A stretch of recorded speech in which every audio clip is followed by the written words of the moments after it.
Now in this video we will see Fayer's principles of management.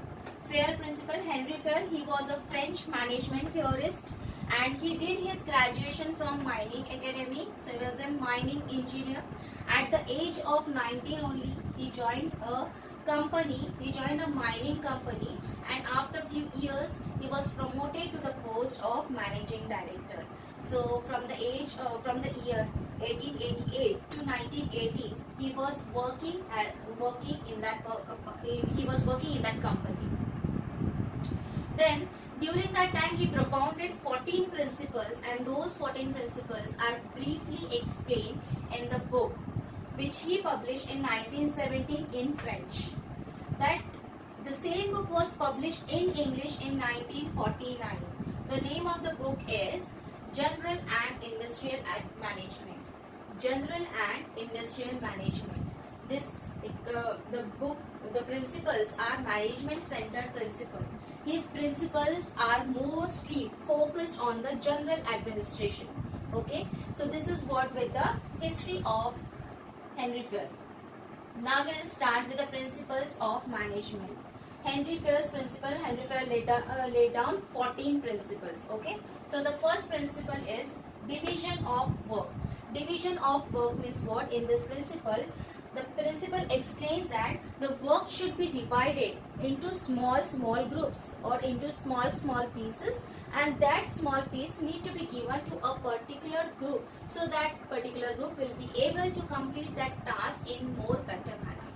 If we divide this work in small pieces, then the workload will be minimized, right? The work will get complete in more better manner, and the work, if that particular work is given to a person who is well experienced in doing that work, who has more skill, then the output of the work will be best, right? So that's the reason why division of work. This is the first principle. This principle explains that the work should be divided into small pieces, and that work need to be given to the particular, to a person who is able to handle that work, who will be able to complete that task in more better manner. Production manager and the sales manager, these are the two bosses we'll take in this example. The sales manager is asking to the salesperson that you increase the percentage of discount to 10% in order to increase the sale. Here the sales manager is guiding him that you should go for 10% discount, so you will be able to increase the sale and you will be able to reach your target also. But in between, the production manager is saying that you no need to go with the 10%, okay? You go with the 15% so that you will be able to reach your target more easily, okay? More easily and more early, right? Fine. So this is what with the unity of command.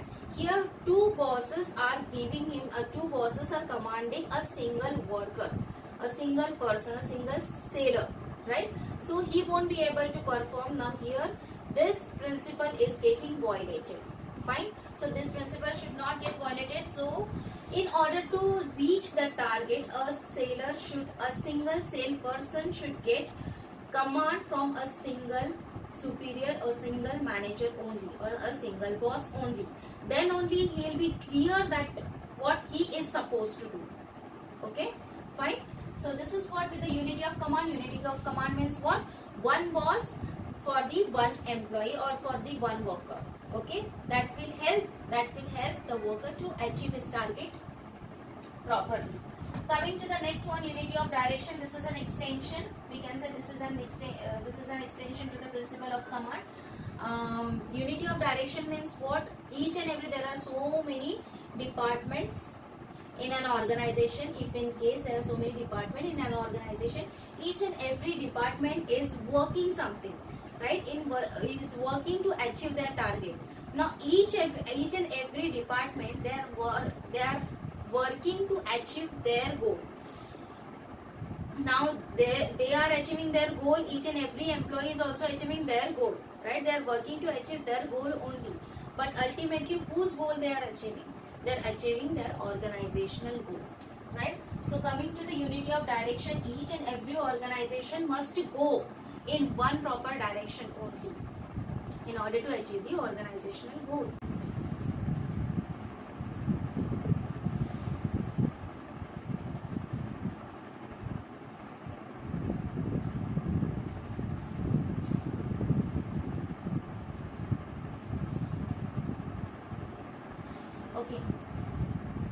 The next principle is subordination of individual interest to general interest. Now subordination of individual interest to general interest means what? Here the interest of the organization as a whole will be given priority than the interest of an individual employee. Okay, if in case any conflict arises between the employee and the management, okay, if the employee feel that they need hike in the salary, okay, then his interest will not be given priority. The priority of the organizational interest will be given. Okay, the priority will be given to the organizational interest. Fine. So this is what with the subordination of individual interest. Okay, always the organization will have focus to earn more and more profit. If in case the organization is earning more profit, then obviously the employees will get hike in the salary. Coming to the next point, that is remuneration of the employees. Remuneration of the employees means what? Salary given, salary to be paid to each and every employees. Now the remuneration to be paid to the employees should be equal. Now here equal, it doesn't mean that each and every employee will get the equal salary. No, it is not like that. But the salary should be paid just and equitable. Just and equitable means what? If they deserves that much salary, then they should be paid that much salary. Okay, and equitable means what? Equitable means what? It should be equal. If we compare, now in an industry there are so many companies, right? So on that particular position, how much that person is getting salary, so it should be compared with that particular person. That should be at least equal to that particular person or less than, somewhat less than to that amount. Okay, so this is what remuneration of the employees. So remuneration of the employees should be just and equitable. Coming to the next principle, that is centralization and decentralization. Centralization means what? Retention of the authority or retaining the power of decision making to the top level management. That is centralization. Retention of the authority to take decision at the top level, that is centralization. Okay, that means in the organization no one will be delegated the authority, only the authority will lie with the top level management. Whatever the decision they want to take, that the top level managers will only take the decision. Okay, this is centralization. Centralization means what? The top level will have, the top managers will have the authority to take decision. Decentralization means what? Decentralization means the authority is delegated to each and every level. Okay, the authority of taking decision will be delegated to each and every level of the management. Okay, so the main decisions will be taken. The main decisions like framing of policy and setting the organizational goals will be taken care by the top level, and the local decision will be taken care by the middle level or the lower level managers. Okay, this is called as a decentralization, when the authority is delegated to the each and every level. Fine. Coming to the next one is scalar chain. Scalar chain means what? In every organization they have to follow the order. Okay, they will have to follow the orders. Like in this chain there are two lines we can see. One line is MABC. Okay, another line is MPQR. In this line we can say this is a sales line, and we can say the production line. Okay, then this person, this is the head of this organization, this organizational head, this head person will give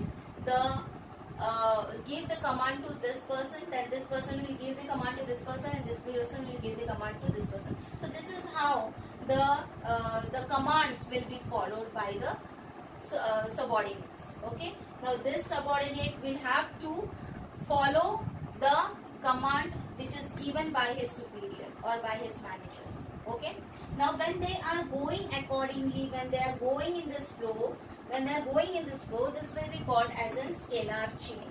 This flow of this chain will be called as a scalar chain. Okay, now if in case C person, this is a manager, sales manager, and this is a production manager. Okay, these are lying on this. B and Q are the sales manager and production manager. If in case during some emergency, if in case there is some emergency in a company, and for that purpose he want to coordinate with this Q, with this production manager, then he no need to go to his higher authorities, no need to go to the head. He can directly coordinate with the production manager in emergency. So in this emergency, when he is directly coordinating a person of his level, then that situation will be called as a gang plan. Okay, this gang plan should not be followed, but only in emergency it can happen. Okay, this is what with the scalar chain. Coming to 10th principle, that is order. Order means what? Placing of the person or the material at the right place. Okay, that means everything, every sectors, every department, every organization, every area need to be properly organized. Okay, so what will be the output of this order principle? The output will be what?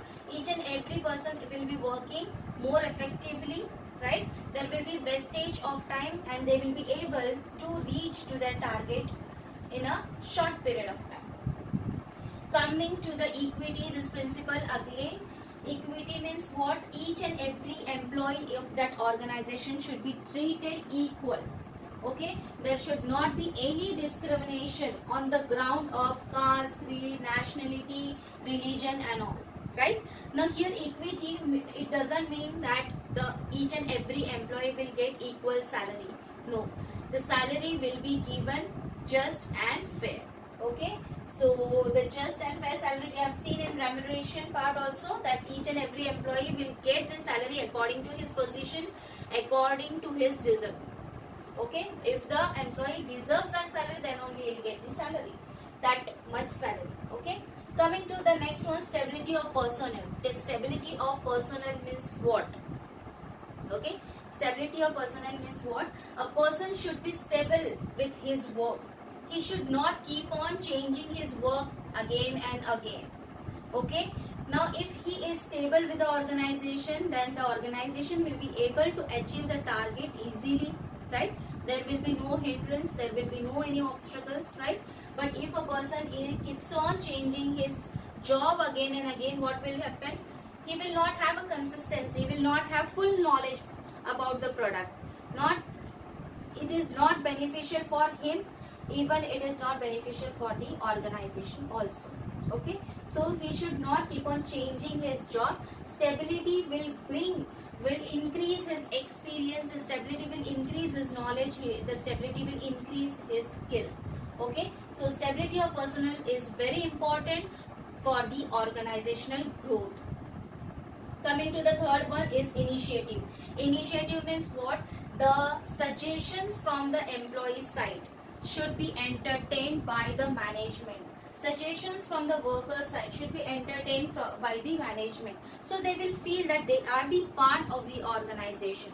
Okay, once they feel that they are the part of the organization, they will be satisfied. There will be a positive environment where the workers can work very efficiently, right? So that it will help in achieving the target. It will help in achieving the organizational goals. Okay, so initiative is also very important. Coming to the last part, that is esprit de corps. Esprit de corps means team spirit. Okay, so it is the work of the management to increase the team spirit, to motivate the employees, to motivate the workers. If they motivate the workers, then obviously the worker will work, right? The workers will work in more, they will feel more encouraged, and they will be able to achieve the target properly, right? There will be positive environment. The workers will reach to their superiors. If they have any doubt, if they have any problem, if they don't find their product worthy, or they don't feel that, if they have any doubt with the product, then they can reach with the doubts to their superior, and this is how they can solve their problems. Okay, so Esprit de corps is nothing but team spirit. This team spirit is important, okay, to achieve the target, to achieve the organizational goal.